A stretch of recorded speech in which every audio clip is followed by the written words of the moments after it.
काजल सुबह के 4 बजे उठते ही घर के कामों में लग जाती है। काजल रसोई में खाना बना रही होती है कि तभी उसका देवर अमन आता है। भाभी, मेरा लंच तैयार हो गया क्या?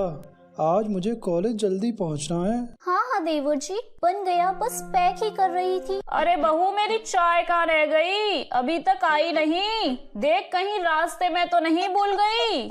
माँ जी, चाय तैयार है, बस अभी लेकर आती हूँ। अब काजल जल्दी से अपने देवर को लंच पैक करके देती है और अपनी सास की चाय लेकर उनके कमरे में जाती है। तभी घर के आंगन में काजल का पति रोहित अपना शर्ट लेकर खड़ा होता है और काजल से कहता है, काजल, आज मेरी इम्पोर्टेंट मीटिंग है और मैं मीटिंग में यही शर्ट पहनकर जाना चाहता हूँ, पर देखो ना, इसका बटन टूटा हुआ है। जल्दी से इस शर्ट में बटन लगा दो ना, मेरी आज की मीटिंग बहुत इम्पोर्टेंट है। अभी लगा देती हूँ। अब काजल रोहित के हाथ से शर्ट ले लेती है और अपनी सास को चाय देकर आती है और कमरे में बैठकर रोहित की शर्ट में बटन लगाने लगती है कि तभी एक बार फिर अमन अपनी भाभी के पास आता है। भाभी, मेरे कपड़ों पर अभी तक प्रेस नहीं किया आपने, जल्दी से पहले प्रेस कर दो ना। अरे हाँ, बस बटन लगाकर ना आपके कपड़े ही प्रेस कर देती हूँ। आप अपने कपड़े मेरे कमरे में ही रख दो। भाभी, मेरे पास इतना टाइम नहीं है, मुझे नहाना भी है, आप मेरे कमरे में ही चलकर कर दो ना। काजल जल्दी से अपने पति की शर्ट का बटन लगाती है और अमन के कमरे में जाकर उसके कपड़े प्रेस करने लगती है। अभी काजल प्रेस करके हटी ही थी कि एक बार फिर काजल की सास आवाज लगाती है, अरे बहू, मुझे नाश्ता देना भूल गई क्या? मुझे दवाई भी खानी है, 8 बज चुके हैं। अब काजल जल्दी से भागती हुई अपनी सास के लिए नाश्ता लेकर जाती है, अपनी सास को नाश्ता देती है और खुद सुबह की चाय पीने के लिए किचन में जाती है। पर जैसे ही काजल चाय की पहली चुस्की लेती है, एक बार फिर उसके कानों में उसके पति की आवाज आती है, काजल, मेरी टाई नहीं मिल रही है, आखिर तुम्हारा ध्यान कहाँ रहता है? मुझे मीटिंग के लिए लेट हो रहा है, 8 बज चुके हैं। काजल अपनी चाय किचन में रख कर रोहित को टाई देती है और रोहित को ऑफिस भेजकर एक बार फिर अपनी चाय गरम करके पीने के लिए बैठी ही थी कि तभी काजल की सास काजल को आवाज देती है, अरे बहू, मेरी दवाई नहीं मिल रही, कब से ढूंढ रही हूँ, पूरा कमरा छान मारा, मेरी दवाई नहीं मिल रही। अरे कहाँ रख देती है तू सामान? तुझसे एक भी काम सही से नहीं होता। मैंने तुझसे कितनी बार कहा है कि मेरी दवाई टेबल पर ही रख दिया कर, न जाने कहाँ रख देती है। माँ जी, आपकी दवाई टेबल पर ही है, आपको दिखाई नहीं दी? पता नहीं बहू, कहाँ रख देती है तू दवाई? सिर्फ तुझे ही नजर आती है, मुझे तो नजर आती नहीं। अरे आज तूने नाश्ता कैसा बनाया था? कितना तेज नमक था। तू क्या चाहती है तेरी सास समय से पहले ही ऊपर चली जाए? इतना सब कुछ करने के बाद भी काजल को अपनी सास से खरी खोटी सुनने को ही मिलती है, पर बेचारी काजल कुछ नहीं कहती और घर के सारे काम करने के बाद 11 बजे वो अपनी सुबह की चाय पीती है, पर उसमें भी उसकी सास को दिक्कत होती है। एक बार फिर काजल की सास काजल से कहती है, ये लो, इस समय सब आराम कर रहे होते हैं और देखो मेरी बहू चाय पी रही है। इतना ढीला काम करती है कि कुछ पूछो ही मत। माँ जी, सुबह चाय पीने का टाइम ही कहाँ मिलता है मुझे। लो, शुरू हो गई फिर से तेरी ड्रामेबाजी।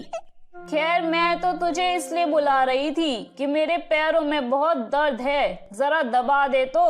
काजल अपनी सुबह की चाय 11 बजे पीती है।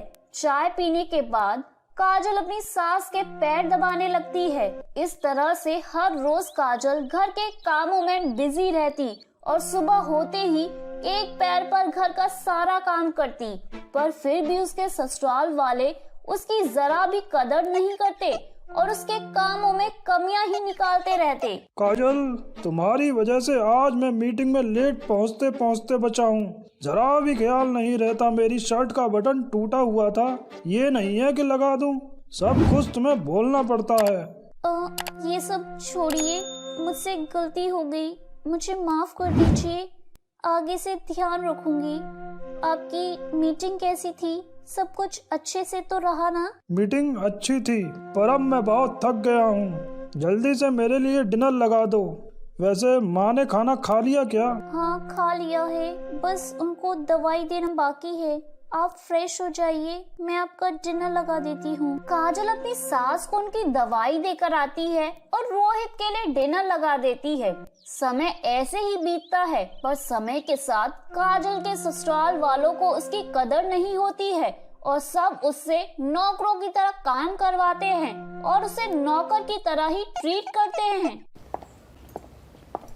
बहू, सच में काम चोरी की भी हद होती है। मैं तो किचन में पैर नहीं रखती, क्योंकि इस किचन की जिम्मेदारी तेरे ऊपर है।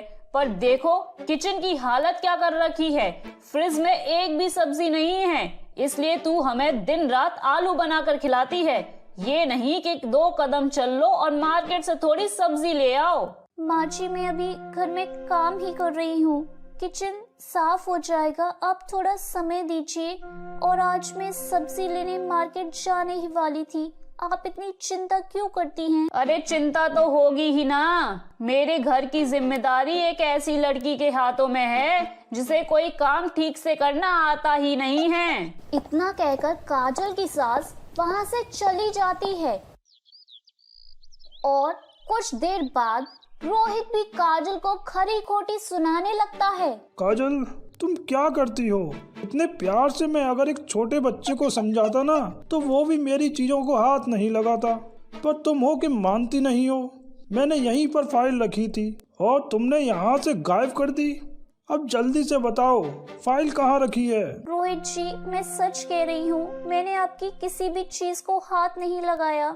जहाँ तक मुझे याद है, आपने फाइल अलमारी में रखी थी, क्योंकि वो बहुत इम्पोर्टेंट फाइल है। क्या काजल, तुम जानती हो मेरी इम्पोर्टेंट फाइल है और मैंने उसे अलमारी में रखा है, फिर भी चुपचाप खड़े होकर देख रही हो अपने पति को फाइल टूटते हुए?